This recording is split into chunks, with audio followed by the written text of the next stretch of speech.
ओम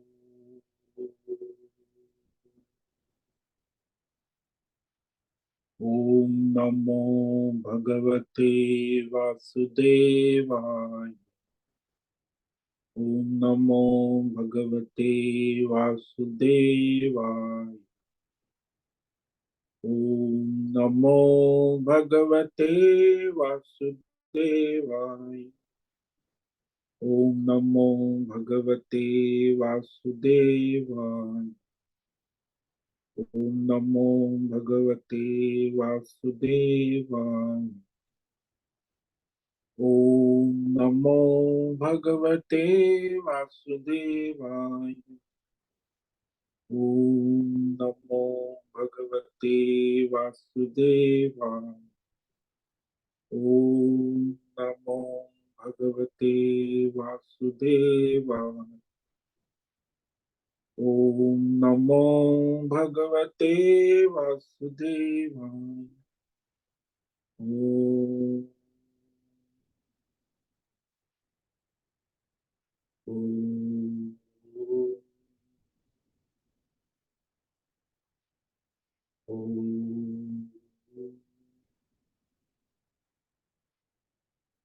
ओम ओम श्री परमात्मने नमो नमः। ओम गं गणपतये नमो नमः। ओम सं सरस्वत्यै नमो नमः। ओम गुं गुरुभ्यो नमो नमः। ओम सहना भवतु सहनौ भुनक्तु सह वीर्यं करवावहै तेजस्विनावधीतमस्तु मा विद्विषावहै। ओम शांति शांति शांति। सदाशिवसमारम्भां शङ्कराचार्यमध्यमाम् अस्मदाचार्यपर्यन्तां वन्दे गुरुपरम्परां। वन्दे गुरुपरम्पराम्। ॐ पार्थाय प्रतिबोधितां भगवता नारायणेन स्वयं व्यासेन ग्रथितां पुराणमुनि मध्ये महाभारत अद्वैतामृतवर्षिणीं भगवतीम् अष्टादशाध्यायिनीम् अम्ब त्वामनुसन्ततामि भगवन् गीते भवद्वेषि वसुदेवसुतं देवं कंसचाणूरमर्दनं देवकी परमानन्दं कृष्णं वन्दे जगद्गुरुं। नमस्ते परमं ब्रह्म सच्चिदानन्दरूपाय निर्गुणाय नमस्तुभ्यं ओंकाराय नमो नमः। सर्वे दुर्गाणि तरन्तु सर्वे भद्राणि पश्य सर्वे सद्बुद्धिमाप्नोतु सर्वे सर्वत्र नन्दतु। ओम तत्सत। ओम ओम ओम। आप सभी ऑनलाइन नेटवर्क पर उपस्थित भगवद गीता श्रवण साधकों को आज प्रातः का अभिवादन अभिनंदन अभिवंदन। हरि ही ओम हरि ही ओम हरि ही ओम। हम सबको आज का यह दिव्य दिन तन मन धन जन देश काल विषय वस्तु परिस्थिति अवस्थाएं अध्यात्म भौतिक दैविक क्षेत्र व्यष्टि समष्टि सभी को अपने अपने पूर्व में अनंत जन्मों में किए हुए संचित पाप पुण्य धर्म अधर्म मिश्र कर्मों के पक्के हुए फलस्वरूप वर्तमान में आज अपने अपने प्रारब्ध अनुसार परमेश्वरी अचिंत्य योग माया शक्ति के माध्यम से प्रसाद स्वरूप में प्राप्त हुआ है। अतः आज का यह दिव्य दिन परमार्थ हेतु निष्काम सेवा यज्ञ देव यज्ञ ऋषि यज्ञ पितृ यज्ञ मानवता यज्ञ भूत प्राणी यज्ञ सात्विक दान शारीरिक वाचिक मानसिक तप निष्काम कर्म योग ध्यान योग भक्ति योग ज्ञान योग साधनाएं स्वाध्याय वेद शास्त्रों का अध्ययन अध्यापन उपासना आराधना के लिए समर्पित करे और करवावे। अत्यंत दुर्लभ मनुष्य जीवन को परमार्थ हेतु सार्थक करे और करवावे। आज विक्रम संवत 2080 पौष मास कृष्ण पक्ष की एकादशी तिथि। एकादशी व्रत करे, हो सके तो जितना अल्पाहार करे, साधना भजन ओम नमो भगवते वासुदेव का जप करे, विष्णु सहस्त्र नाम पाठ करे, गीता का पाठ करे, एकादशी का भजन भोजन ना करे, भजन करे, तो ये सुबह 9:54 तक एकादशी है। उसके बाद द्वादशी लग जाती। आज है आर्द्रा नक्षत्र, जो 12:11 तक, उसके बाद पुनर्वसु नक्षत्र लग जाता है। आज है मंगलवार, मंगल की आराधना उपासना, गणेश जी की आराधना, और यहाँ शीत ऋतु चल रही है। रात्रि का न्यूनतम तापमान 8 डिग्री रहा, दिन का अधिकतम तापमान 18 डिग्री रहा। वायु की गति 5-10 किलोमीटर प्रति घंटा चल रही। इसी सन 2024 6 फरवरी 6 फरवरी 2024 सुबह के 7 बजने वाले। कलयुग का प्रथम चरण 5248वां वर्ष, 7वां वैवस्वत मनवंत, श्वेत वराह कल, ब्रह्मा जी का 26वां दिन और 51वां वर्ष अभी अभी चल रहा है। तो ऐसे अनंत कोटि ब्रह्मा और ब्रह्मांडीय परमेश्वरी अचिंत्य योग माया में हमारा यह एक ब्रह्मांड, इस ब्रह्मांड में यह पृथ्वी लोक में समुद्र के ऊपर जम्बू द्वीप में विश्व का एकमात्र वैदिक राष्ट्र भारत में उत्तर हिमालय प्रांत में उत्तराखंड राज्य में टिहरी जिले हिमालयन शिवालिक पर्वतमाला के अंतर्गत मणिकुट पर्वत के ऊपर नीलकंठ महादेव के सामने ऋषिकेश नगरी में मुनिकिरेती प्रांत में शीशम जाड़ी में अवधूत बाड़ा आश्रम के सी ब्लॉक के पहले माले से 5 नंबर कमरे से गंगा किनारे से हम स्वामी उत्तमानंद सरस्वती भगवत गीता के आचार्य शिष्य स्वामी चिन्मयानंद सरस्वती महाराज चिन्मय मिशन कैवल्याद्वैत वेद व्यास भगवत पाद शंकराचार्य के श्रृंगेरी संन्यास परंपरा से शिक्षित दीक्षित सनातन वैदिक भारतीय हिंदू धर्म अनुसार संपूर्ण भगवत गीता ज्ञान यज्ञ ऑनलाइन चैतन्यमय जीवंत लाइव प्रसारण के अंतर्गत व्याख्यान माला में अध्याय 3 कर्म योग के श्लोक नंबर 36 से लेके 43 तक सार दर्शन करेंगे। संस्कृत एवं हिंदी में दिव्य पवित्र सरल व्यावहारिक सटीक पूर्ण वर्ण अक्षर पद वाक्य पंक्ति श्लोक अध्याय की संगति संधि अन्वय शब्दार्थ वाक्यार्थ भावार्थ रसार्थ के यथार्थ तात्पर्य सहित वैदिक शास्त्र वेद व्यास साहित्य शंकर भाष्य परंपरागत सन्यासी आचार्यों की टीका टिप्पणी सहित आज का यह भगवत गीता व्याख्यान करेंगे। कृपया आप सभी श्रद्धा भक्ति ध्यान से परिपूर्ण होकर के यह दिव्य श्रवण साधना करें। इसमें से कुछ ग्रहण करे, कुछ धारण करे, कुछ अपने जीवन में चरितार्थ करें और उसमें निरंतरता लाए। अपनी अपनी आध्यात्मिक भौतिक दैवी अशांति द्वंद्व मोह विक्षेपों से रहित होकर अशास्त्रीय धार्मिक भ्रम भ्रांतियों से रहित होकर के अपने अपने शरीर इंद्रिय प्राण मन वचन कर्म से एक रूप एकाग्र होकर शुद्ध सात्विक सूक्ष्म भगवत विवेक बुद्धि करे। वेद शास्त्र आचार्य परंपरा अनुसार विवेक करे। पुनः पुनः इस व्याख्यान का श्रवण करे, मनन करे, चिंतन करे, प्रचार प्रसार करे, लेखन करे, लिंक भेजे, ग्रुप में शेयर करे, अपना और सबका परम कल्याण करे और करवावे। ओम तत्सत। ओम ओम ओम। तो कल हमने देखा कि भगवान आत्मज्ञानी हो चाहे अज्ञानी हो, चाहे भगवान का अवतार हो, कर्म योग ही कल्याणकारी है सबके लिए। तो जैसे आत्मज्ञानी के लिए भी लोक हित लोक कल्याण के लिए प्रारब्ध अनुसार अपना कर्म करने की प्रेरणा देते। वो कैसे?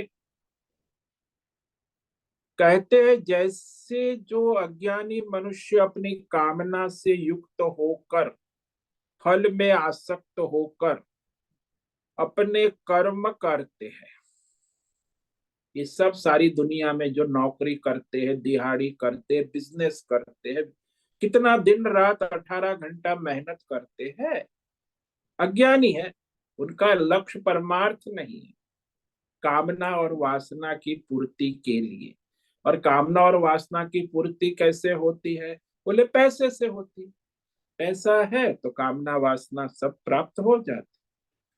तो इस तरह सारी दुनिया में 99% मनुष्य जो है अपनी कामना वासना की पूर्ति के लिए दिन रात काम करते, चाहे कॉरपोरेट वर्ल्ड हो, चाहे नेता हो, चाहे उद्योगपति हो, चाहे कोई भी हो, स्त्री हो या पुरुष हो, बच्चा हो या युवा हो, उनका एक ही लक्ष्य है, अपनी कामना वासना पूरी हो। और कामना वासना पूरी करने के लिए पैसा चाहिए, तो नौकरी करेगा, दिहाड़ी करेगा, धंधा करेगा, कुछ भी करेगा कामना की पूर्ति के लिए, अपनी वासना की पूर्ति के लिए कुछ भी करेगा। धर्म भी करेगा, अधर्म भी करेगा। तो बस लक्ष्य एक ही है, कामना वासना। वैसे ही ये आत्मज्ञानी है, उससे न कोई कामना है, न वासना है, कोई लक्ष्य है, कोई फल की इच्छा है। फिर भी वह आत्मज्ञानी जो है लोक संग्रहम, लोक कल्याण के लिए, समष्टि का हित हो, प्रकृति का हित हो, भलाई के लिए, वह लोग धर्म मार्ग में चले, सत मार्ग में चले, उसके लिए लोगों को प्रेरणा करने हित शास्त्र धर्म अनुसार वह इच्छा करता हुआ, लोक हित की इच्छा करते। देखो ये इच्छा है आत्मज्ञानी को भी, लोक हित हो, लोक कल्याण और लोक धर्म मार्ग पर चले, उसके लिए लोक हित की इच्छा, चिकीर्षुर शब्द। वह आत्मज्ञानी भी कर्म करे कुरिया। तो परमात्मा के स्वरूप में अटल स्थित हुए आत्मज्ञानी को चाहिए कि वह भी कुछ भी ना करे, शास्त्र विहित धर्म परंपरा अनुसार करे। जैसे अज्ञानी लोग अपनी कामना पूर्ति के लिए करते हैं, तो उनकी बुद्धि में भ्रम उत्पन्न ना करे कि भाई कर्म में क्या रखा है। कर्मों में अश्रद्धा यानी बुद्धि भेद। ध्यान करो, भक्ति करो, आजकल तो बड़ी संस्थाएं चलती, तो कर्म छोड़ो, मेडिटेशन करो, ध्यान करो, भक्ति करो, ज्ञान योग, बस मुक्ति का यही मार्ग। अरे भाई तुम मुक्त हो जाओगे तो भी कर्म प्राण है, शरीर है, करना हो। कर्म कभी छूटेगा नहीं, अंतिम सांस तक कर्म करना ही होगा, चाहे ज्ञानी हो, चाहे अज्ञानी हो, चाहे भगवान का अवतार हो। उसे कर्मों में अश्रद्धा उत्पन्न न कर, कि सारी सृष्टि कर्मों के अनुसार ही चलती। तो शास्त्र विहित धर्म कर्म करते हुए वह दूसरे अज्ञानियों को करवावे, जो उसके आसपास है, धर्म कर्म करवावे। संपूर्ण कर्म जो है सब प्रकार से प्रकृति के द्वारा, माया त्रिगुणात्मक प्रकृति और गुण, उसमें 24 तत्वों के द्वारा किए जाते। तो जो अहंकार से मोहित है, अज्ञानी है, वो अहंकार के नशे में चकचूर, सोचता है कि मैं ही करता हूं। अहंकार, आजकल दुनिया में 99% मनुष्य अहंकार के नशे में चकचूर, चाहे अध्यात्म जगत हो, भौतिक हो, दैवी हो, कहीं भी हो, सब अपनी संस्थाएं, व्यष्टि समष्टि अहंकार। उनको पता ही नहीं कि ये प्रकृति के द्वारा सब हो रहा है, किया जा रहा है। लेकिन जो गुण विभाग कर्म विभाग को जानता है, प्रकृति त्रिगुणात्मक माया के पंच महाभूत, पांच ज्ञानेन्द्रिय, पांच कर्मेंद्रिय, पंच प्राण, मन बुद्धि चित्त अहंकार के द्वारा 24 तत्व, और उसमें फिर ये जो इंद्रिय है उसकी परस्पर चेष्टाएं। तो 24 तत्वों की परस्पर चेष्टाओं से अनेक प्रकार के सांसारिक धर्म अधर्म कर्म उत्पन्न होते रहे। तो वह जानता है कि गुण ही गुण में वर्त रहे, प्रकृति ही प्रकृति में अपना, ऐसा जानकर वह इस संसार के किसी भी विषयों में आसक्त नहीं होते हैं, क्योंकि वो आत्मज्ञानी तत्वज्ञानी। तो आत्मज्ञानी के लिए साधारण मनुष्य जो है उसे उसके कर्मों से विचलित ना करे, क्योंकि प्रकृति के गुणों में अत्यंत मोहित है ना अज्ञानी मनुष्य अपने। तो ये 24 तत्व और उसके सारे कर्मों में आसक्त रहते अज्ञानी।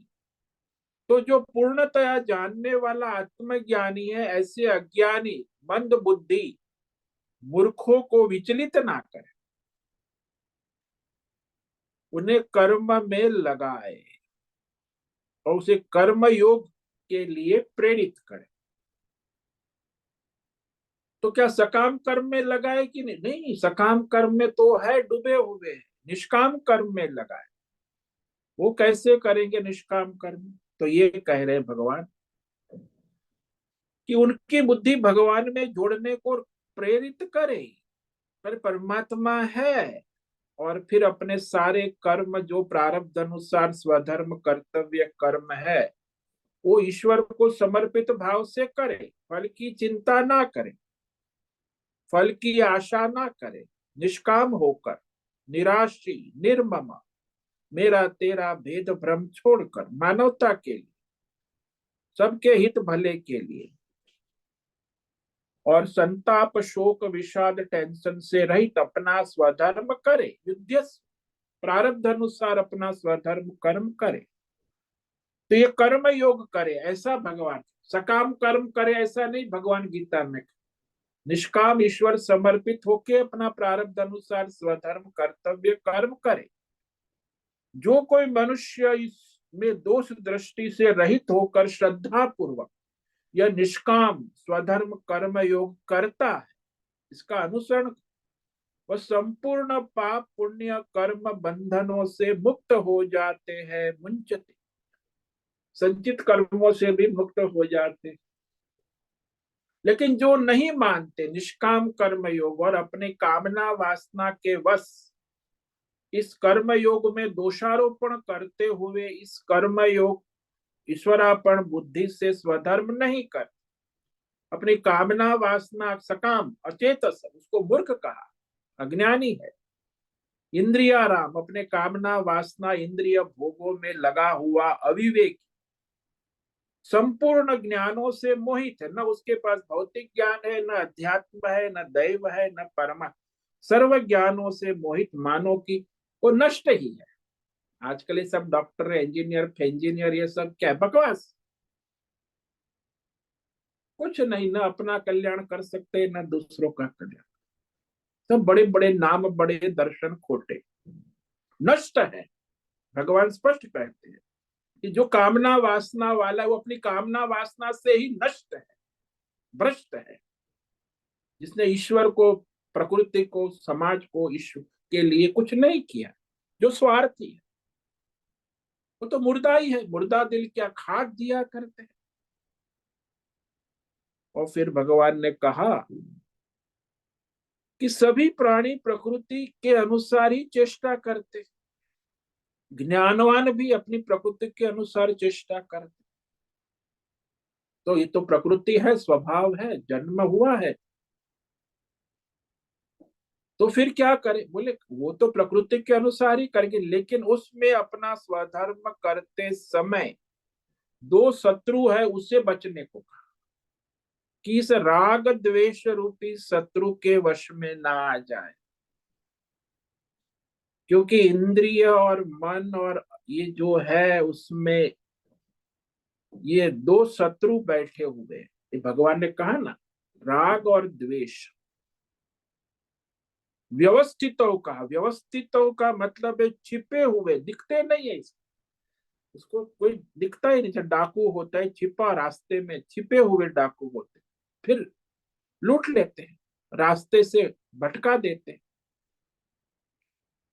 तो इस राग द्वेष रूपी डाकू शत्रु के वश में न हो, क्योंकि ये तुम्हारे परमार्थ मार्ग में विघ्न करने वाले महान शत्रु है, लुटेरे है, डाकू है, और तुम उसे अपना मित्र समझ। क्योंकि जो राग देश रहित मनुष्य ही शास्त्र बुद्धि धर्म परंपरा के अनुसार अपना स्वधर्म कर सकता है। राग द्वेष से युक्त मनुष्य कोई स्वधर्म कर्म नहीं कर सकता, वो अपने राग द्वेष के वश है ना, पराधीन हो। तो इस तरह आज दुनिया में जो ज्यादातर 90% मनुष्य अपने राग द्वेष के ही गुलाम है। वो शास्त्र धर्म परंपरा को नहीं मान, कहते भी हम नहीं मानते, तो अपनी मर्जी मैंने मान, फिर उसका परिणाम आता है अस्पताल है, बीमारी है, समस्या है, तो बड़े परेशान होते। अभी एक यहाँ थे तो उसकी दोनों किडनी, शराब मैंने कहा था शराब ना पीना, शराब पीता, दोनों किडनी खराब, बड़ा परेशान, उसको बड़ी घबराहट हो, महाराज क्या हो, अब मैं मर जाऊं, और क्या, पैसे बहुत है, मोटर गाड़ी सब है, लेकिन दोनों किडनी खराब, अब क्या ट्रांसप्लांट ये करे, बड़ा तनाव में। जब शराब पीता था तब उसको सब कहते तो भी हा करता, आज उसका परिणाम आ गए। तो ऐसे ही अस्पताल में पड़े ये सब राक्षस ससुर, बीमार है शारीरिक रूप से मानसिक रूप से, लेकिन वो जानबूझ के अपना नाश करते हैं, यानी नष्ट है, यानी जो धर्म का पालन नहीं करते वो नष्ट ही है। इसलिए इस राग द्वेष दोनों शत्रुओं को जीत कर ही मनुष्य अपने प्रारब्ध अनुसार स्वधर्म का आचरण करे, कि अच्छी प्रकार से आचरण में लाए हुए पर धर्म से भी अपना स्वधर्म गुण रहित हो तो भी अति श्रेष्ठ है, कल्याणकारी है। पर धर्म चाहे श्रेष्ठ हो तो भी दुर्गति का साधन है। इसलिए अपने स्वधर्म करते हुए मृत्यु होना भी कल्याणकारी। पर धर्मो भयावह, पर धर्म यानी दुर्गति, दुखद है, नरकादि गति देने वाला और अनेक कष्ट से युक्त है, अपकीर्ति करने वाला है, जन्म मरण की गति देने वाला, संसार चक्र में घुमाने वाला है। तो इस प्रकार भगवान ने कहा तो अर्जुन ने प्रश्न हो गया कि अरे भगवान, ये तो मनुष्य जानता है, फिर भी हे कृष्ण, ये मनुष्य स्वयं न चाहता हुआ भी ये कामना वासना के वश होकर अधर्म पाप का आचरण करता है, तो वो किसके द्वारा प्रेरित होता है? वही उसकी कामना और वासना। तो ओम भगवान नमो कह रहे हैं नारायण। अर्जुन कि मनुष्य का जो शत्रु है, जो अधर्म पाप कराता है, उसके अंदर बैठा हुआ उसका जो ये राग द्वेष को शत्रु का, वही यहाँ काम क्रोध के रूप में भगवान कह रहे हैं। राग द्वेष कहो या काम क्रोध कहो, बात एक ही है। तो अर्जुन के प्रश्न पूछने पर भगवान कहते, तो यहाँ अर्जुन ने प्रश्न पूछा है।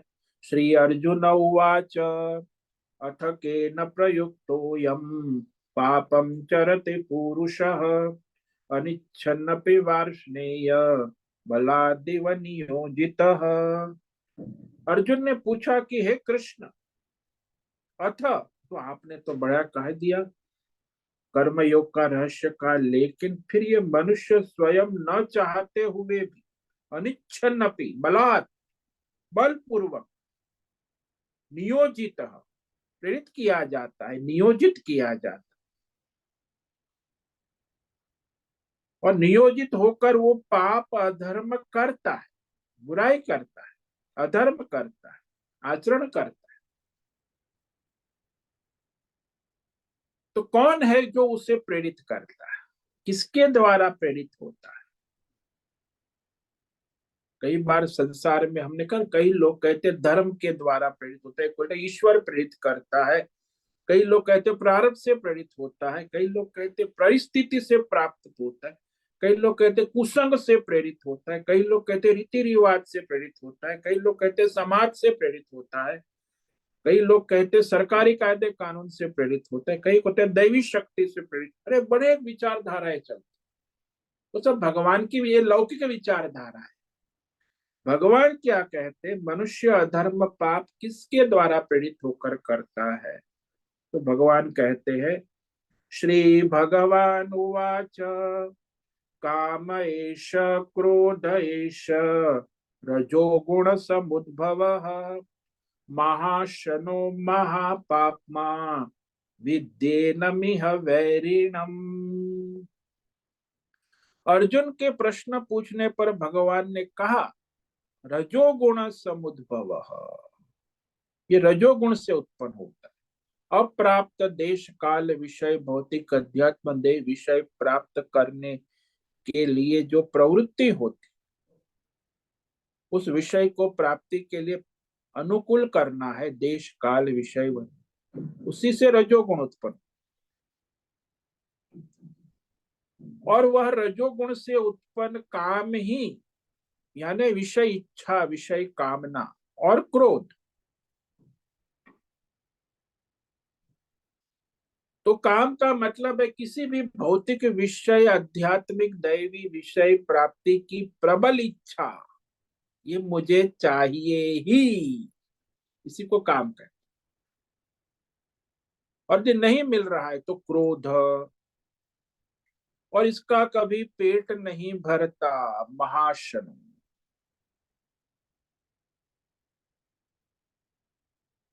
कभी तृप्त नहीं होता, किसी की कामना कभी तृप्त हुई ही नहीं।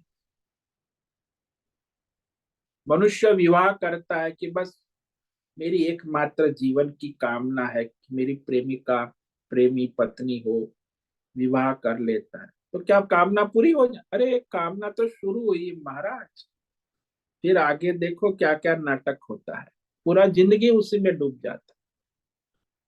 महाशनो, कामना के अंदर कामनाएं छिपी हुई, एक विवाह की कामना के अंदर लाखों कामनाएं डूबी हुई, वो पता ही नहीं उसको कि विश्वा विवाह कर लेंगे सब ठीक हो जाएंगे, कुछ ठीक होने वाला, कामना वासना में ही घूमता रहेगा।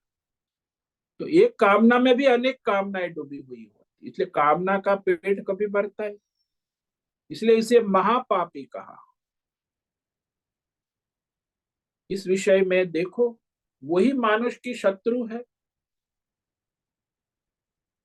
हमारे एक कर्नल थे सूरत में, जब हम रहते थे तो कर्नल सर बड़े धार्मिक थे, सत्संग में आते थे हमारे। उसकी पत्नी थी, वो मोटर गाड़ी बंगला रुपया पैसा होटल मोटल की वाली थी। अब उसने यहाँ सूरत में जमीन बनाकर बंगला बनाया, तो बंगले में फिर ये नहीं है। वो कर्नल मुझे कहता है, महाराज मेरे विवाह के 40 साल हो गए, इसकी इच्छा ये कामनाएं पूरी होती नहीं। अब ये बंगला बनाया तो भी कहीं यहाँ फवारा चाहिए, यहाँ बगीचा चाहिए, इसकी कोई कामना कभी पूरी, मैं क्या करूं? मैंने बोला, आपने आपने विवाह किया है तो उसकी कामना पूरी करने के लिए तो विवाह किया है। अब आपकी कामना नहीं है तो उसकी कामना पूरी करते रहो, तो आप तो कामना के गुलाम हो, कभी नहीं होंगी। या अपनी या अपनों की कामना वासना, आप मेरे अपनों के परिवार की बात है, अरे कोई किसी की कामना पूरी नहीं, स्वयं की भी कामना पूरी नहीं हो सकती। इसीलिए इसे बड़ा पापी कहा, महापापी, इसको कोई पूरा नहीं। यही मनुष्य की सबसे बड़ी शत्रु है। और वो कैसे मनुष्य के विवेक ज्ञान को ढक देती है, वो कहते हैं, धूमे नाव्रियते वह्नि यथा दर्शो मलेन च, यथोल्बेनावृतो गर्भ तथा तेनेदमावृतम।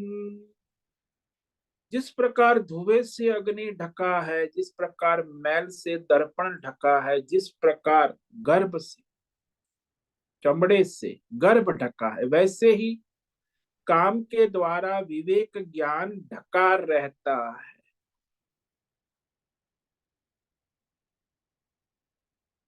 एक होता है सात्विक, दूसरा होता है राजसी, और तीसरा होता है तामसिक आवरण। तो वह मनुष्य जो है, वह विवेक नहीं कर पाता, क्योंकि बुद्धि ढक गई है ना, अज्ञान अविवेक से। तो यहाँ त्रिगुणात्मक आवरण है ना, सात्विक, राजसी और तामसी।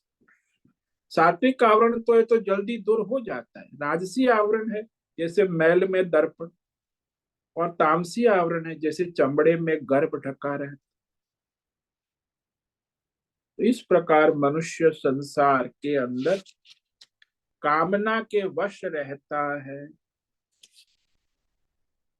आवृतम ज्ञान में तेना ज्ञानिनो नित्य वैरिणा काम रूपेण कौन्तेय दुष्पुरेण नलेन च। कौन्तेय, अरे कुंती के बेटे सुनो, ये जो है अग्नि के समान कभी तृप्त नहीं होने वाला, दुष्पुरेण, ये कामना वासना एक व्यक्ति की भी कभी पूरी नहीं हो सकती। और ये कामना वासना ही ज्ञानियों की नित्य वैरी, जो जानता है कि ये हमें बर्बाद करेंगी, तो अपना विवेक ज्ञान को ढका देती है। अज्ञानी तो कामना को अपना मित्र मानता है, लेकिन ज्ञानी तो उसे वैरी समझता है, जानता है कि भाई ये आ गई मुझे परेशान करेगी।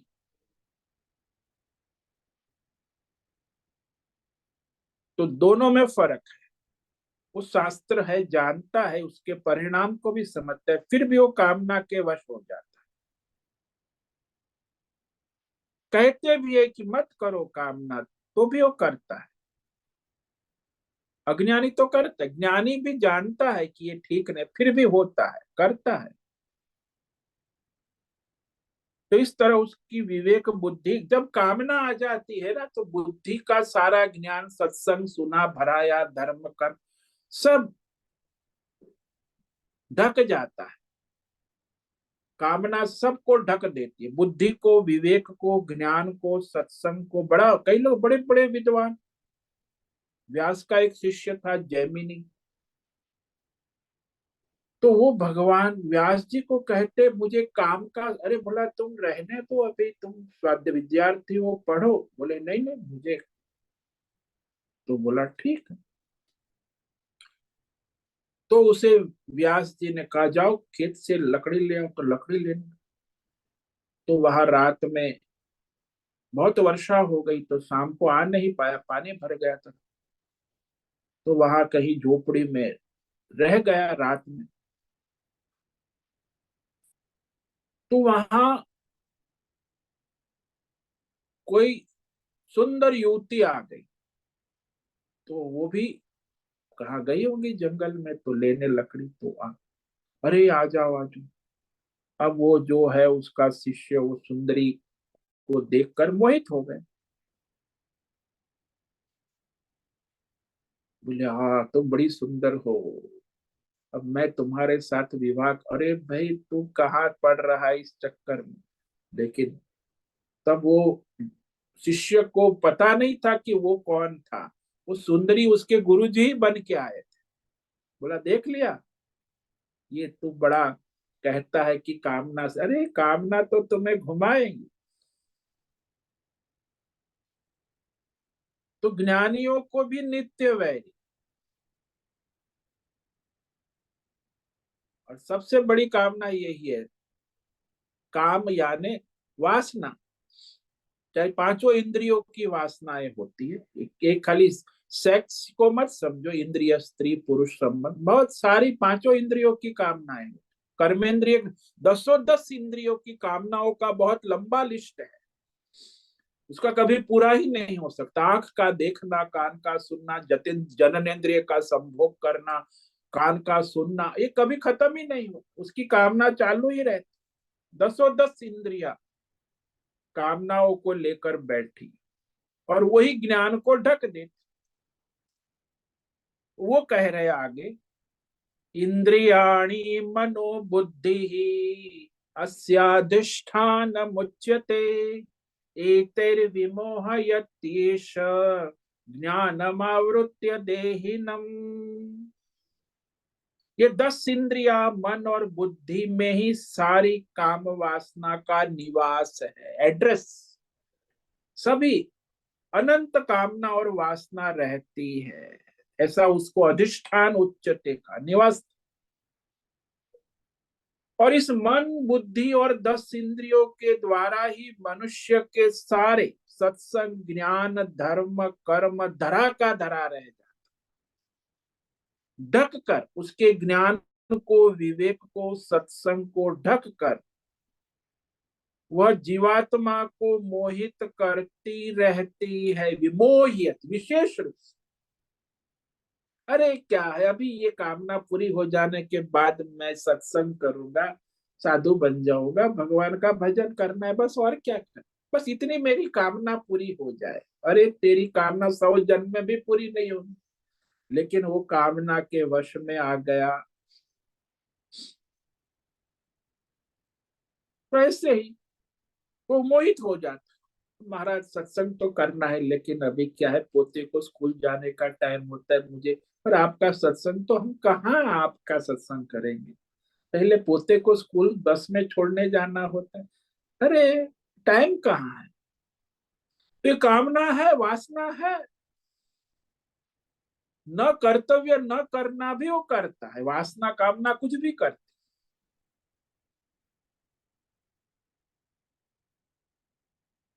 तो इसे कैसे काबू में करे, अब ये भगवान टेक्नोलॉजी बता रहे, टेक्निक की, भाई इसे काबू में करना है तो क्या करोगे। तस्मात् त्वमिन्द्रियाण्यादौ नियम्य भरतर्षभ, पाप्मानं प्रजहीहेनं ज्ञान विज्ञान नाशनम। तो जो साधन करना चाहता है, परमार्थ करना चाहता है, योगी है, साधक, उसे सबसे पहले उसका कर्तव्य है कि 10 इंद्रियों का संयमन नियमन धर्म शास्त्र के अनुसार करे। मानो कि आज एकादशी, तो पूरी इंद्रियों का काबू कर, जल भी नहीं पीना, निर्जला करते हैं, कोई चिंता है नहीं, बस भजन करो, 24 घंटा न पानी पीना है न कुछ खाना है, बस भगवान का भजन करो। 10 इंद्रियों का संयम एकादशी, एकादशी यानी 11 इंद्रियों का संयम, 10 इंद्रिय और एक मन का पूरा का, बस निर्जला, कोई खान पीन की कोई चिंता नहीं, अपना भजन करो। तो 10 इंद्रिय और एक मन को आदेव सबसे पहले तो इसी को वश में कर, और धर्म व व्रत उपवास ये सब उसी के लिए। और फिर वही तो सारे विवेक ज्ञान को नष्ट करती है ना, 10 इंद्रिय और मन, यही महापापी काम का द्वार है, कामना वासना यहीं से आक्रमण करती रहती। तो इस कामना वासना को मारना है तो जहां से उत्पन्न होती है पहले मूल को मारो, मूल कारण को मारो तो कार्य समाप्त हो जाएगा। तो मूल कारण ही इंद्रिया और मन है, उसी को काबू में कर लो तो कामना अपने आप काबू में आ जाए। तो ये कह रहे आगे, तस्मात् त्वम इंद्रियाण्यादौ नियम्य भरतर्षभ, पाप्मानं प्रजहीहेनं ज्ञान विज्ञान नाशनम।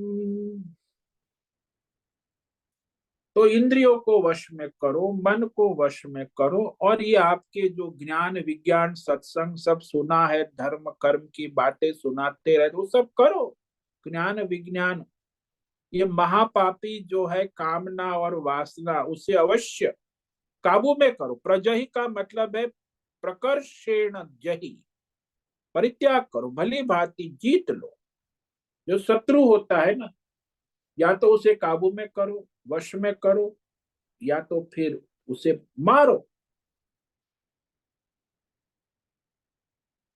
इंद्रिय मन बुद्धि से आत्मा की श्रेष्ठता है, यानी वेद शास्त्र धर्म। अभी आगे यदि कोई समझता है कि इंद्रियों को रोकना बड़ा कठिन है, मन को काबू, तो तुम्हारी गलती है। ये बहुत बड़ी गलती है मानव जात की, सबसे बड़ी। अरे इंद्रिय और मन को काबू में नहीं कर सकते तो ये तुम गलत फहमी है। वो कहते भगवान, इंद्रियाणि पराण्याहुः इंद्रियेभ्य परम मनः, मनसस्तु परा बुद्धे, यो बुद्धे परसस्तु सः। कहते यहाँ प्रकृति का नियम है कि इंद्रिया जो है, 10 इंद्रिया, वो स्थूल शरीर से सूक्ष्म है। भौतिक शरीर जो हमारा है, स्त्री देह पुरुष देह, उससे 10 इंद्रिया सूक्ष्म है। तो स्थूल सूक्ष्म का संयमन नियमन करने का विवेक, सूक्ष्म से स्थूल का नियमन हो सकता है, स्थूल से सूक्ष्म का नियमन नहीं हो सकता। इसलिए इंद्रियों के द्वारा हमारे स्थूल शरीर भौतिक शरीर का नियमन हो सकता है, और हमारी 10 इंद्रियों का नियमन उससे सूक्ष्म मन के द्वारा हो सकता है। विवेक की शास्त्र के अनुसार मन से सूक्ष्म बुद्धि शास्त्र विवेक ज्ञान के द्वारा मन का नियमन हो सकता है। तो बुद्धि के द्वारा मन का नियमन हो सकता है, बुद्धि के विवेक के द्वारा, निश्चय के द्वारा, दृढ़। और बुद्धि से भी अत्यंत परे है, वो है श्रद्धा। वेद शास्त्र धर्म परंपरा और ईश्वर में श्रद्धा। सह का मतलब होता है श्रद्धा, सर्वश्रेष्ठ है। और आपकी श्रद्धा दृढ़ है तो फिर आपकी बुद्धि भी काबू में रहेगी, क्योंकि धर्म शास्त्र परंपरा ईश्वर ने कहा उस अनुसार स्वधर्म करना है। तो श्रद्धावान में विवेक ज्ञान रहता है, लेकिन बुद्धिमान में नहीं रहता। ये नहीं समझना कि आप बड़े बुद्धिमान है तो शास्त्र विवेक ज्ञान पढ़े हो। नहीं नहीं नहीं नहीं, बुद्धिमानी से कुछ नहीं होता। वो तो बुद्धि कामना की गुलाम है, वासना की गुलाम। इंद्रिया भी वासना का, उसी में वासना रहती भी है। मन भी वासना और कामना के गुलाम है। ये कोई आपके सहायक नहीं हो सकता। ये तीनों को काबू में करने के लिए वेद शास्त्र धर्म में श्रद्धा, और श्रद्धावान है वो ज्ञानवान है, उसका ज्ञान जागृत रहता है। जिसको श्रद्धा नहीं है उसमें ज्ञान टिकता नहीं। इसीलिए जो भी उसने सत्संग किया है, पढ़ा है, ज्ञान विज्ञान है, उसके द्वारा ही वो अपनी बुद्धि को काबू में करे, शास्त्र ज्ञान के धर्म के द्वारा। और बुद्धि के द्वारा मन को काबू में रखे, मन के द्वारा इंद्रिय, वो भी शास्त्र ज्ञान धर्म परंपरा और ईश्वर में श्रद्धा के साथ, तो काबू कर सकता है। श्रद्धा ही एक आत्म बल है, दिव्य बल है, शक्ति है। उसी के द्वारा मनुष्य परमार्थ कर सकता है। तो श्रद्धा किसकी हो टिक सकती है, किसमें होती है? भाई जो सात्विक है, जिसकी बुद्धि शुद्ध है, जो वेद शास्त्रों का श्रवण मनन करके विवेक करता है, संत महात्माओं का सत्संग किया है, तो वह श्रद्धावान होता है। तो इस प्रकार कहा कि बुद्धि से परे श्रद्धा। वो कहा श्रद्धा किसमें? वेद शास्त्र धर्म अनुसार।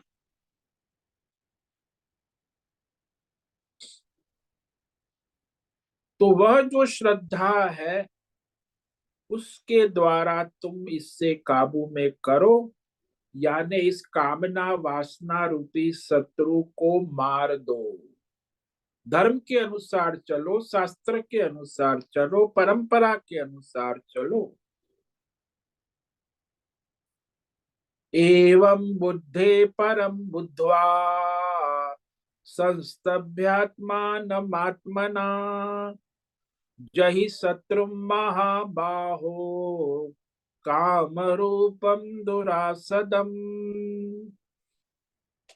तो जो परे है, सूक्ष्म है, वह श्रद्धा के द्वारा, जो बुद्धि से सूक्ष्म है, बलवान है, श्रेष्ठ है, भाई धर्म में श्रद्धा, शास्त्र में श्रद्धा, वेद शास्त्र में श्रद्धा, अपने गुरुजनों में श्रद्धा, धर्म कर्म में श्रद्धा, संत महात्माओं में श्रद्धा, ये जो है सत्व गुण से श्रद्धा सत से उत्पन्न होती है। रजोगुणी तमोगुणी में श्रद्धा नहीं हो तो कामना वासना के वश। जिसमें सत्व गुण की वृद्धि होती है उसमें श्रद्धा दृढ़ होती है। तो इस प्रकार बुद्धि से पर सूक्ष्म बलवान अत्यंत श्रेष्ठ परमात्मा श्रद्धा धर्म शास्त्र के अनुसार जानकर बुद्धि के द्वारा मन को वश करके, इंद्रियों को वश में करके तुम जो है इस काम रूपी महाशत्रु को जीत लो, मार डालो का, या तो जियो या काबू में कर लो। तो यहाँ ईश्वर श्रद्धा होना आवश्यक। ओ ईश्वर श्रद्धा का मतलब मुझे भगवान में बहुत श्रद्धा है। लोग बोलते हैं बड़ी श्रद्धा है, करता क्या है तू? क्या शास्त्र के अनुसार, धर्म के अनुसार स्वधर्म करता है सबके हित भले के लिए? तब श्रद्धा खाली बोलने से थोड़ी होता है। आजकल सबको बड़ी श्रद्धा दिखाते हैं। ये श्रद्धा केवल ढोंग पाखंड ही है।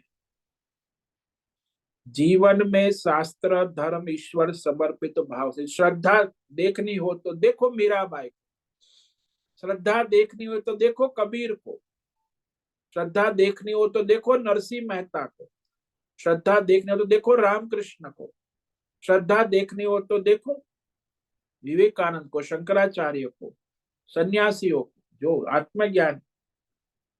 ये श्रद्धा होती। खाली बोलना चालना, ढोंग पाखंड करना, दिखावा करना, मंदिर में जाना बड़ी श्रद्धा है, पूजा पाठ करना, ये सब ढोंग पाखंड बहुत चलता है। आधा एक घंटा पूजा पाठ करने से कोई श्रद्धा नहीं बनती। 24 घंटा ईश्वर को समर्पित होना आवश्यक। तो इस प्रकार ये जो अध्याय है, इस अध्याय में भगवान ने यहाँ अंत में अर्जुन के प्रश्न का समाधान दिया। तो कामना जो है इसमें देख लेना, एक विशेषता है, काम शत्रु है लेकिन वेद शास्त्र धर्म अनुसार काम जो है ना, वो कामना ही कल्याणकारी। धर्म विरुद्ध कामना जो है वह दुर्गति का कारण। और निष्काम तो निष्काम है, वो तो कोई कामना वासना वाला है ही नहीं, वो तो सबका हित भला अपने प्रारब्ध अनुसार। तो यहाँ भगवान ने भी गीता में कहा है कि धर्मा विरुद्धो कामोस्मि भरत।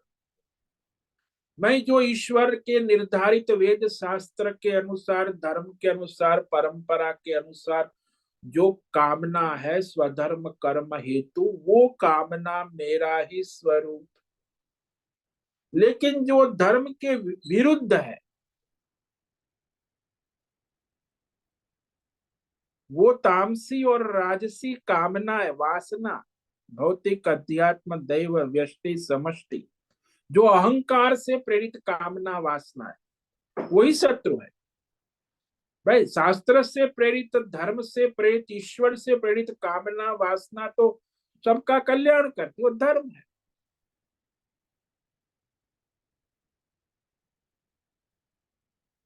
इसलिए जो विवाह करते, विवाह भी काम है, लेकिन एक अपना विवाह धर्म शास्त्र परंपरा अनुसार करते हैं तो वो धर्म है, वो कल्याण के लिए।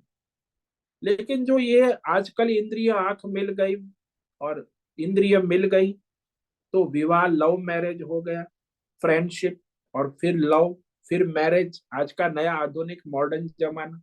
पहले फ्रेंडशिप, फिर लव, इंद्रिय आंख मिल गई, फिर मैरिज, फिर डाइवोर्स, फिर दूसरा लव, दूसरा मैरिज, तीसरा लव। अरे बाबा, ये तो काम वासना है, इसमें कोई धर्म कर्म नियम नहीं।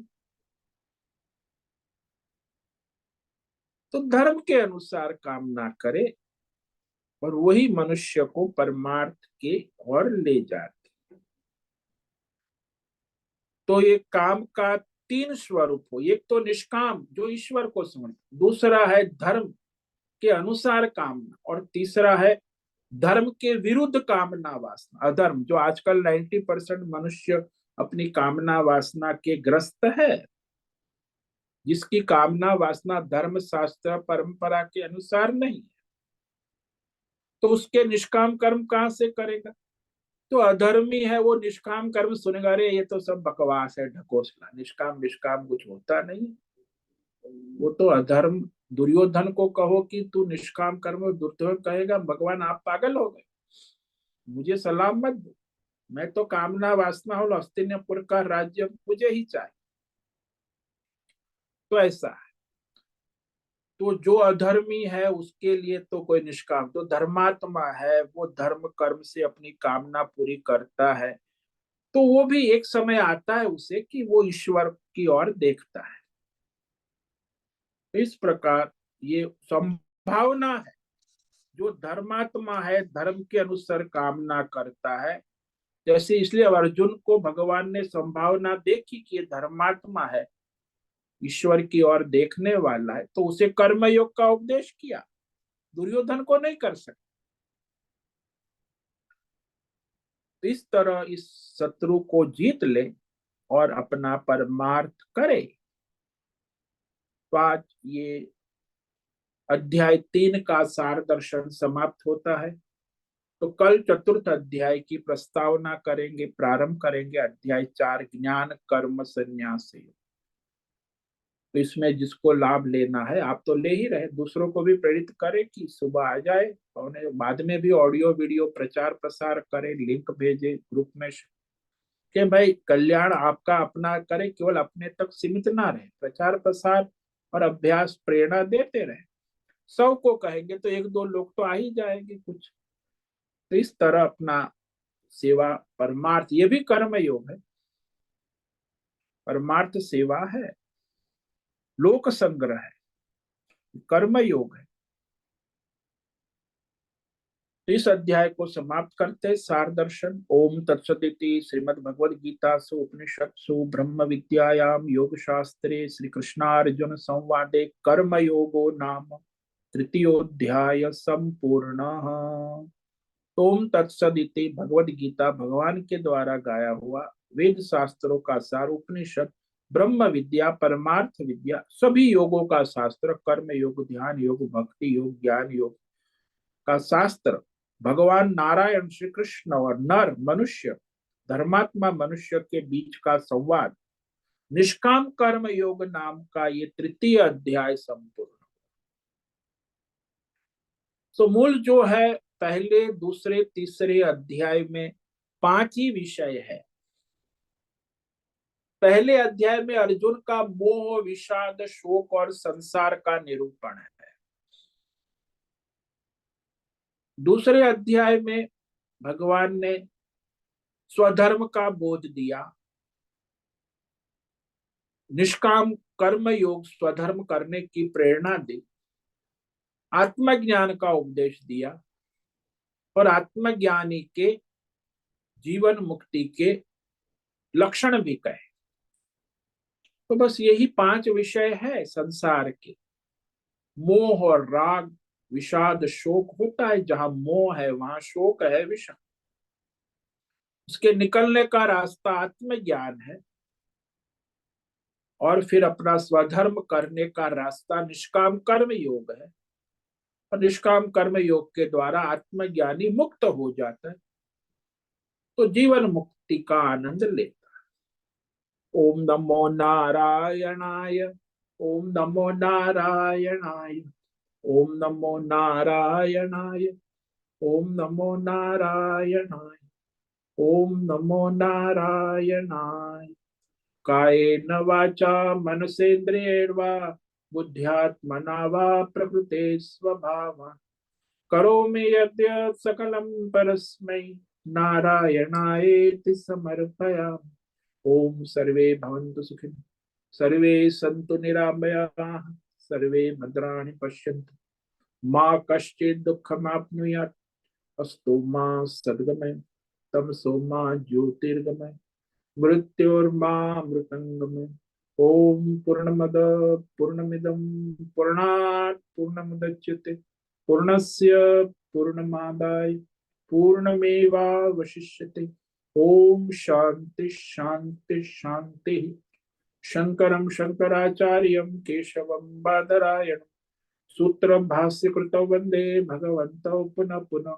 ईश्वरो गुरुरात्मेति मूर्तिभेदविभागि व्योमवद्व्याप्तदेहाय दक्षिणामूर्तये नमो नमः। ओम गुं गुरुभ्यो नमो नमः। ओम तत्सत् ब्रह्मार्पणमस्तु। ओम ओम ओम।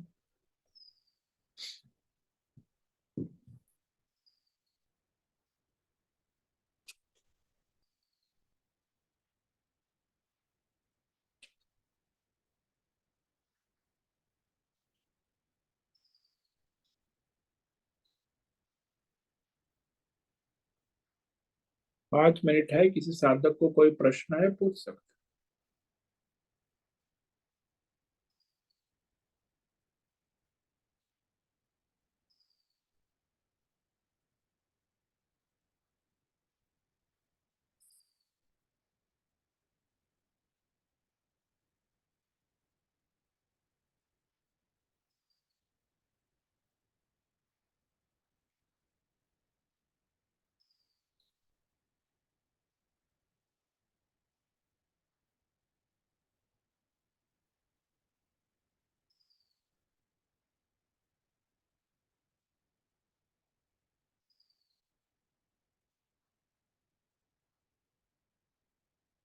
ठीक है, आज उपस्थित है प्रकाश आनंद दोषा होस्ट है, भद्रेश पड़िया को होस्ट है, अजय रत्न पारखी, अमरेंद्र, अंजलि जोशी, अनुराधा जेठे, आरती जादव, आशा कोटक, बीबी शर्मा, भावना गरीबा, गीता मेनन, जीवी कुमार, हेमा कोटक, इला जोशी, जयंती पांडा, ज्योति धूमल, मेधा जोशी, मीना सतीश सिंगाड़े, मीरा उच्छिल, मीनाक्षी काले, मोहन राम, मुन्नालाल यादव, नैना पुरोहित, पंकज भट्ट, पृथ्वीराज मालव, पूनम पास्ते, राजेश मोलकर, संजीवनी श्रीरंग रानडे, शैलजा कुलकर्णी, सुचिता पाटिल, सुनील ठाकुर, सुरेश कुमार, तुषार चौधरी। तो आज इतने साधक उपस्थित है। कल से हम जो है चतुर्थ अध्याय प्रारंभ करेंगे और आज है एकादशी। 11 इंद्रियों का संयम करना है तो खान पान बंद कर दे, एक दिन के लिए कोई मृत्यु नहीं हो जाएगी। एक दिन संयम रखे, नियम रखे। इंद्रियों का संयम करने का बहुत बड़ा साधन है व्रत उपवास। पहले इंद्रियों को वश में करना है जो भगवान ने कहा, तो ये साधना करे। ठीक है, सबको आज एकादशी व्रत की बहुत बधाई। ओम नमो नारायण। सभी साधकों को आज का ओम नमो नारायण। ओम नमो नारायण स्वामी जी। ओम नमो नारायण। ओम नमो नारायण स्वामी जी। ओम नमो ओम नमो नारायण। ओम नमो नारायण। बहुत से निवेदन है आज का सत्संग पूर्ण करें। ओम नमो नारायण। आज का यह दिव्य सत्संग हम यही पूर्ण करते हैं। सभी साधकों को ओम नमो नारायण। सभी साधकों को ओम नमो नारायण। ओम नमो नारायण स्वामी जी।